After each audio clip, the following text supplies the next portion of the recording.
د دنیا اسباب دې بیا نشي بچ کولی که یو سړی وایي یاره ما سره دولت شته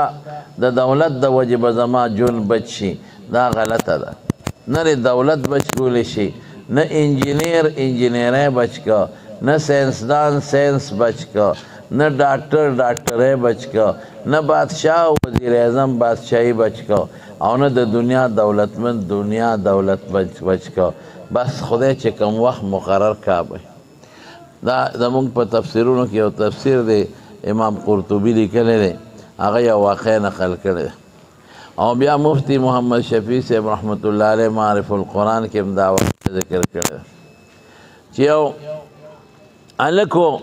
هغه وایي زه یو غلام وم د یو ښځې د هغه ښځې غلام وم او پخوا د غلامانو نو زما د دې نه کې یو ماشومه پیدا شوه او ما ته نه کې ووایي چې ورشه په ساري لو دا دارو راوړه شابه ماله وایي زه چې بار ووتم دارو پسې یو سړی مخې له راغی غیبي غوندې سړی وایي ما ته وایي د دې ښځې څه وشو ما وی لورې وشوه وی ښه دا خبره ذهن کې واچوه چې دا جنۍ به د سلو سړو سره زنا کوي او بیا به د جولاګي د لاسه مري وی چې دا خبره مې واورېده بس ذهن مې کار ونه کړ چې یو شی د غیبي سړي وی چې داسې به کېږي دا خو څنګه زه ختم کړم وی بهر کې ما رامنډه کړې ذهن کې مې سوچ وکړه چې داسې یو جنۍ ده چې سلو هلکانو سره زنا کوي نو یوازې دا ګناهګار نه شوه سلې نور هم تباه کړل معاشره غرقه کړه راشه بېغمه کمړی که چاړو قصه خلاصه شي د ګناه جرړه ختمه شي وی واپس رالم او چاړه مې راواغېسته جنۍ د مور غېږ کې وه مې ورغر والیا مې په دې خېټه وواله وتښتېدم یو خو په هغه زمانه کې دا غلامان چې اکثر د دې مالدارو خلکو بادشاهانو به نو غلام به نه شو تښتېدی که او به تښتېده او پیدا به شو نو بیا به حکم سزای موت به وجبې دې وجې نه غلامان تښتېدی نه شو ما وی یو خو غلام یم بل اوس مې جنۍ مړه کړه مرګ هم راپورې شو لاړم وتښتېدم هېڅوک مې نو یو لرې یو کلي ته لاړم هلته مې خپل ځان بدل کړه او خواري مزدوري مې شروع کړه خدای مالدار کړم دومره مالدار شم چې هغه زمانه کې اوښان ګړې چیلې غلامان ځمکې جایداد دا ټول راته میلاو شو بس ځان مې غیب کړی دی وی څه موده پس مې سوچ وکړه چې راشه خپل کلي ته لاړ شه چې په کوم کلي کې د ماشوموالی تېر کړی زما څوک څه پېژني چې ځان نه ښیم وی رالم هغه کلي ته چا نه پېژندم ما ځان نه ښو زه چا نه پېژندم ځان له مې هلته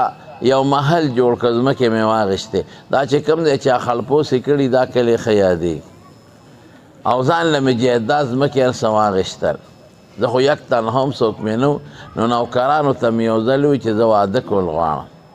یو جنۍ راله وګورئ خو چې داسې جنۍ وي چې د هغې نه خوبصورته جنۍ په دې علاقه کې بله نه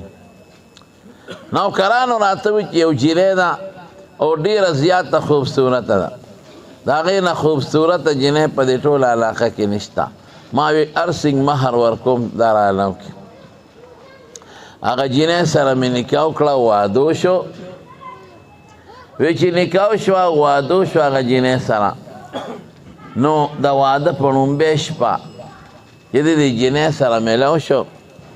نو د دې جنۍ په دې خېټه یو داغ و یو کرښه وه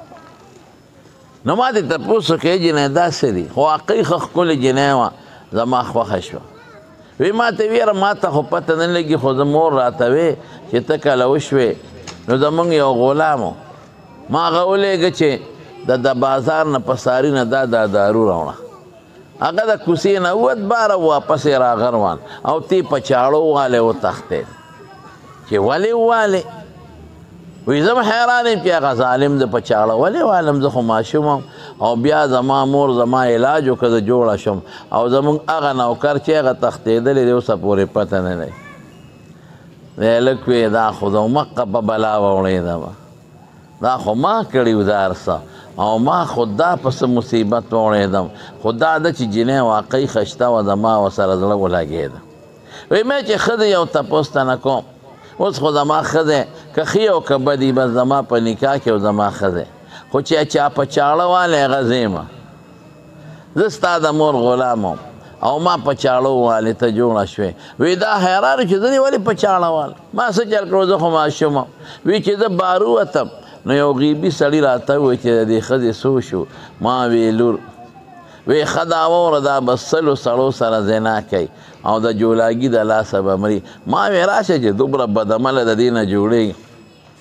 او سل خاندانونه ګناه کوي چې یې غر کوي دا جاله وله ختمه که. نو ما په هغه نیت رالم په تا مې غزار وکړه ته خو خدای جوړه کړې. اوس راته ده ووایه چې ما ته هغه غیبي سړي رښتیا ویلي ده او که درو.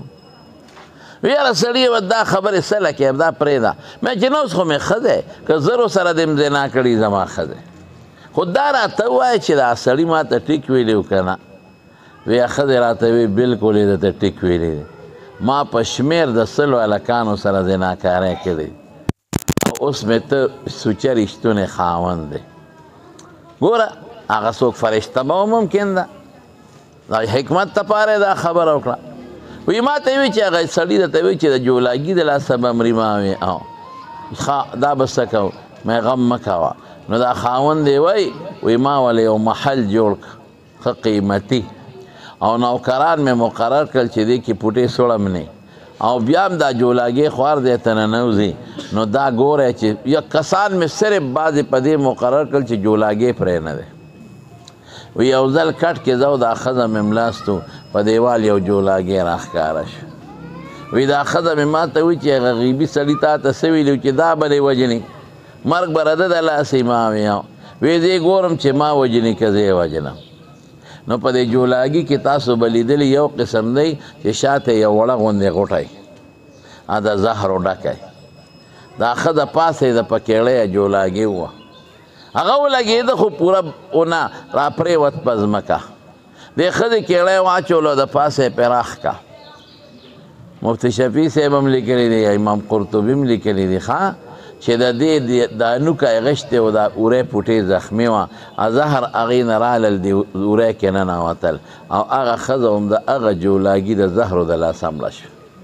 نو قرآن وایي زه نه وایم اینما تکونو یدرککم الموت چې کوم ځای یې مرګ به م رالاندې کوي د مرګ نه نشئ بچ کیدی. ولو کنتم فی بروج مشیده که تاسو په غټو محلاتو کې ولې نه. اوس موجوده زمانې یو خبره درته کوم په دې امریکا کې یو زبردست د ټاپ یو سنګرو دیو ته څه پاپ ګلوکار وایي که څه مایکل جیکسن مې ورته وی او هغه داسې و چې په دنیا کې په دغه خپل فن کې مشهور. ما د هغه تاریخ په خپله وکت هغه ځان له دا سوچ کړی چې زه 150 سال کم از کم په دنیا کې ژوند تیر کړم. د دې خلکو خو دا سوچي چې دا به په اسبابو هغې دپاره هغه ځان له هر قسمه څیزونه مهیا کړي. هغه ځان له داسې نوکران ساتلي وو یو یې دې له ساتلي وو که زما د ګردې ضرورت راشي چې ته ما له ګرده راکړي. هغه له به یې مستقل تنخوا ورکوله مستقل. هغه ډاکټرانو باندې چک کړی چې زما ور د بلډ ګروپ برابر دی.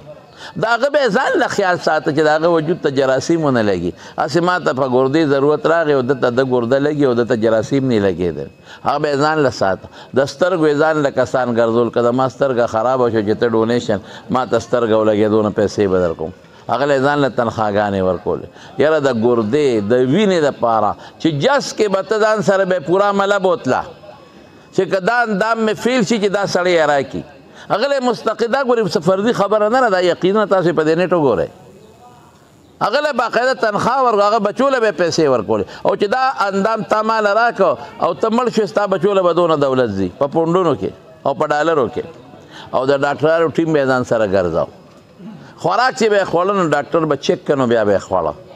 چېرته د دنیا بادشاه سره یې لاس نه ټچ کاو یعنې د ټرمپ سره یې لاس نه دی میلاو کړی دستانه به یې اچولې وه چې ما ته جراثیم ونه لګي او په کورونو کې به یې داسې سپری ورته کولې چې جراثیم را نه شي او چې جاز کې به ته مخصوص بوکینګ به چې دې کې جراثیم نه یعنی د دنیا هر انجینیر ډاکټران به ځان سره ګرځول خوراک اوبه په چک چې ما ته زما 150 سال ته ژوند ورسېږي. لیکن الله پاک یو ډاکټر ورته ستنو والا ستنې پې ریاکشن وکړه او هغې د وجې نه پړپوس خراب شو او د امریکې برطانیې د ډاکټرانو بورډونه غونډ هسپتالونه ورته خالي شو لیکن د هغې نه فوراً مړ شو اړو ایسار هم نه شو. 40-42 سال عمر کې لا 40 زما په خیال سه 40 کاله یا سه 40 چې وغواړي قسم دی دا ډاکټر ته به په میز پروت اکسیجن به هم لګېدلی او هر قسمه د ډاکټر آلات اسباب به موجود دي د ډاکټر په مخ کې به دې ساه لاړه شي ما ته یو ډاکټر ویډیو خو دا وګوره یو 2 کاله مخکنۍ خبره ده هارټ سپیشلیسټ دی په کراچۍ کې هغه ویډیو په دې نیټ ښکاري هغه له مریض راشي مریض به د په کرسۍ کښېني دا ډاکټر ګوتې راوالي سیټسکوپ وغیره هغه مریض د په دې ګوتو کښېږدي مریض د زړه اپریشن د زړه مریض دی او د دې ډاکټر مریض دی چیک اپ له راغلی او چې دلته ګوتې سینکېري ډاکټر سترګې پټې کړي خلک وایي ګنې مریض ته سوچ کوي او ناګهانه په کرسۍ کې شاته لاړ شي مړ شي مریض پاتې شي او ډاکټر مړ شي ژوند د خدای لاس کې مرګ د خدای لاس کې خو صرف یو خبره کوم چې رسول الله مبارک فرمایي موت الفجاعت رحمت للمؤمن مشکات شریف کې حدیث دی چې ناګهاني مرګ د مسلمان دپاره رحمت دی بس نو د حاجي ریکاظ الدین صاحب دی والد صاحب ما خو ډېر لیدلی و ډېر به دلته راتلم دوی سره مې تعلق دی ډېر نیک او ډېر ښه انسان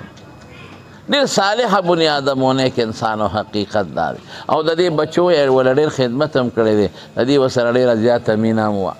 او ډېر ښه انسان او ما د ده نه اوس تپوس وکړه حاجي صاحب نه ما ویره انسان دی دا که کورونا یا دا بیماری راخورې شوي دي وایي نه ټیک ټاک و کور کېناست کنې مې شهادت ووایي او ساتې لاړ رونه د دې نه بهترین مرګ کم کېدی شي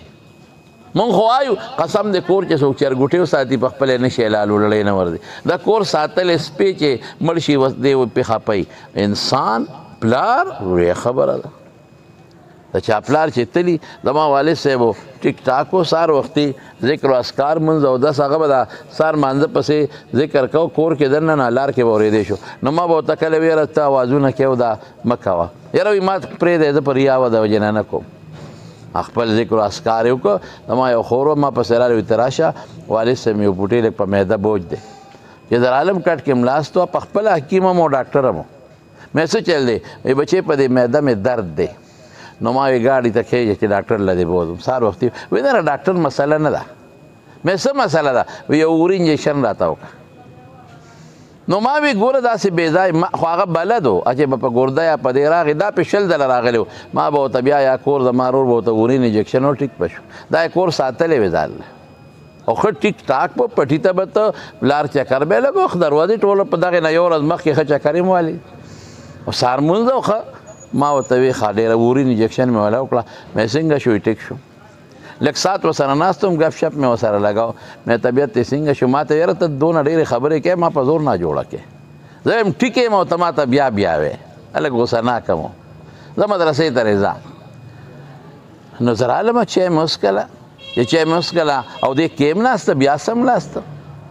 چې چای ما خورکۍ مې راوي ته راشه په هغه خو سوچلو شو ما چای نیمګړی پرېښوده ورمنډه مې کړی چې ورمنډه مې کړه یو لاس یې په دې سره اخیستې او شونډې یې لقېدې ما وایي ټیک دی یاره څه ذکر ځان سره کوي وی نه وایي ته یې دې رنګ ته وګوره خورکۍ مې وې چې ما نبض وکړ نبض نو ما هغه سیټسکوپ راواغی چې مې ولې په سینه کېښود بس زر یو ډاکټر ته مې ټلیفون وکړ کور سره ګپه منډه راغی وی 10 منټه وشو چې وفات شوی یاره شیطان عجیبه وسوسې اچوي مونږ خلکو ته ډېرې اچوي یاره که دا د اسپتال ته بوتلی یاره که دا ډاکټر بیا به مې وایي خدای شیطانه مخ دې تور شه دا ټیم یې مقرر و دا ډاکټر نه چې امریکې هم نشو بچ کول خو وسوسې به راتلې ډېرې زیاتې پلار پسې بنده خپوي ګران کار دی زما یو شاګرد و د شیرګړ کې هغه ماله دوا له راغی نو ما ته وایي مولوي صاحب ستا د والد صاحب نه خبر شوم خو په دغې ورځ په سبا زما پلار مړ شوی وی ځکه رانلم مې لکه پلار ته یې څه چلو وی هارټ اټیک ورته شوی مې بیا نو وی بوم ته اسپتال ته مردان وی هغې پېښور ته یې بوځی پېښور ته هم بوت وی هغې ورته مشینونه مو لګول او هغې ورته انجکشن یې والې او د هغوی مخکې هغه ډاکټرانو په مخکې ته سا ووته شیطاني وسوسې مې ختمې شوې مې دا یې دوی خو رسو بچ نه شو که ما رسولی وی نه شو بچ کېدی نو او د دې والد صاحب ښه انسان و که دی امریکې ته نه برطانیې ته هم بوتلی وې نو د ده همدقه ټیم مقرر و سا به ترې وته او د دنیا ژوند خو رسول الله مبارک تلی دی مونږ پکې څه یو خانان او لوی لوی نوابان لاړل. تاسو مردان نوابان وګورئ، د نیم مردان مالکانو نن په مخ د ځمکه نښته لاندې پراته دي. کوم ټیم چې الله چاله مقرر کړی دی چې هغه راشي، یو سکنډ فرق پکې نشته. دعا ورته وکړئ چې الله پاک مغفرت نصیب کړي. د پرون جنازې خبر شوم، خو زه ډېر زیات لرې وم، ډېرې رامنډې مې موالې خو بس ډېر ماښام یې ماسخوتن ایله 4 بجې ته راورسېدم. دعا ورته وکړئ چې الله مغفرت نصیب کړي، الله ته د آخرت خوشحالۍ نصیب کړي، الله دا ناګهاني مرګ وله د آخرت رحم وګرځي، خدای په قبر انوار نازل کړي، خدای د قبر جون وله د خوشحالو کړي، الله چې څه تکلیفات بیماری پې تېرې شوي دي د هغې اجرونه ثوابونه په آخرت کې نصیب کړي. یا الله د بچو وارثانو چې کوم خدمت وکړي دی د هغې اجر ورکړي. خدای ته روح خدای د جنت په پروازونو کې او خدای ته د قبر تیارې په د ایمان او د عمل په رڼا روښانه کې، او انسان دې که څه تقصیرات شوي الله دې معاف کړي. خدای چې څومره مردگان وفات دي ټول وبخې، چې کوم بیماران دې روغ صحتونه او شفا ورکړي. چا چې جنازه کړې ده اوسه پورې دعاګانو له راځي، خدای په یو قدم اجرونه ورکړي. دي چې ورپسې کومې صدقې خیراتونه کړي دي کوي، خدای د هغې اجرونه دوی له هم ورکړي، هغې له هم ورکړي. خدای ته دوی ټول رونه د هر قسمه غم او د نورو فتنو نه په امن کې وساتي. ربنا ظلمنا